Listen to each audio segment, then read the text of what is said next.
அப்ப எந்திரிச்சதுல இருந்தே அந்த மௌன விரதம் ஆரம்பிச்சிரும். குளிச்சுட்டு இப்ப நம்ம பூஜைய ஆரம்பிச்சிரலாம். இப்ப நம்ம பூஜைய எப்படி ஆரம்பிக்கிறது அப்படின்னு பார்த்துரலாம். எல்லா தெய்வங்களுக்கும் மலர்கள் போட்டுட்டு, நம்ம கலசமோ, படமோ முருகனுக்கு என்ன வச்சிருக்கிறோமோ, விசேஷமா நம்ம அழகா அலங்காரம் பண்ணிட்டு, வில்வம் கிடைச்சதுன்னா இன்னைக்கு முருகனுக்கு அர்ச்சனை செய்றது ரொம்ப ரொம்ப விசேஷமானது. நெய்வேத்தியமாக காலையில பாலும், பழமும் வச்சுக்கோங்க. தேனும், தினை மாவும் வச்சுக்கிட்டா கூட போதுமானது. காலையில வேற நெறைய பெரிய பிரசாதம்லாம் எதுவும் தேவையில்ல.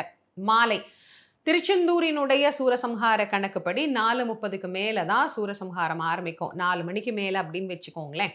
நீங்க சூரசம்ஹாரம் எங்கிருந்து பார்க்க போறீங்கங்கிறத முடிவு பண்ணிக்கோங்க. உங்க ஊர்ல நடக்கக்கூடிய சூரசம்ஹாரம் 8 மணிக்கு மேல தான் ஆகும், 9 மணிக்கு மேல தான் ஆகும்னா, அந்த நேரத்துக்கு பிறகு இதெல்லாம் செய்யுங்க.